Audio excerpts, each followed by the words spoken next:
Your local weather authority with meteorologist Alex Kirkove. Well, good morning. We are getting a chillier start to this Friday morning, but some people aren't complaining, some people are. You kind of get mixed reviews on whether people want this fall weather or they want that summer weather to stick around.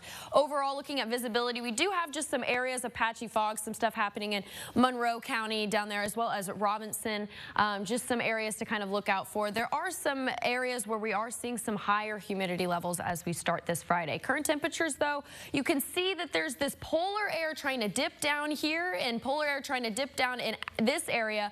Overall, it's going to start to push back north again, and we're going to see some warmer temperatures kind of on the horizon. We can see that with weather alerts here. There's just some freeze watch and warnings happening in that northeastern portions of the nation. But we do have some frost advisories here locally. We are seeing some in Vermilion, Clay, Park, Putnam, Vermilion, Fountain, Warren, as well as Montgomery County. I think I hit them all there until 9 this morning. Now, I do want to point out this first frost map. This is when we normally, I want to note that this is a frost advisory. It's not a frost warning. There's kind of those differences. It's just something that we're looking out for. There haven't been any reports of frost yet this morning.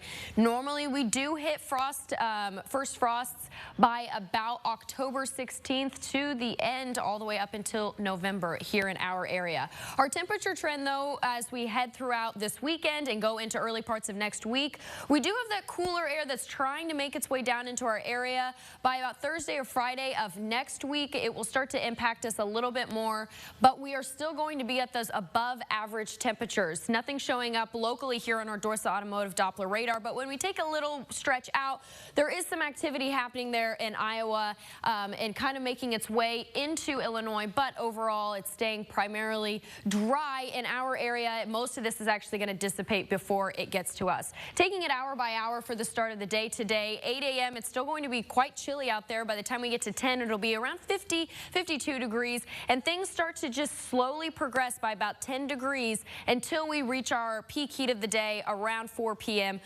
5 p.m., which is going to be in those lower to mid 70s. On our water vapor satellite, you can just see that plume of moisture here, but overall, a lot of dry air happening and kind of sinking down into the south.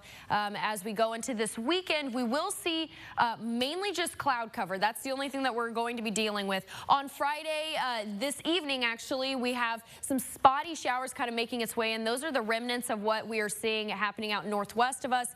Most of that is not going to reach our area. It could just be a light sprinkle, but as we see here by Sunday, it looks like it's a still moving picture, but this is actually what's showing up on our radar. We aren't going to see much cloud cover, and it's going to stay pretty dry out there overall. Our 6 to 10 day temperature outlook is still above normal, but average for this time of year is around 67. So even though it's going to be above average, it's still going to be cool, just not what maybe we want to see for fall temperatures. Today, though, 73 and partly cloudy. As we go into tonight, 51 is going to be our low. Perfect night for the covered bridge and for football games. But taking a look at our 7-day forecast, we do see 70s are in play for this weekend, and then we will see a couple more 80-degree temps as we go into early parts of next week. So summer is not done yet, you guys. All right, Alex.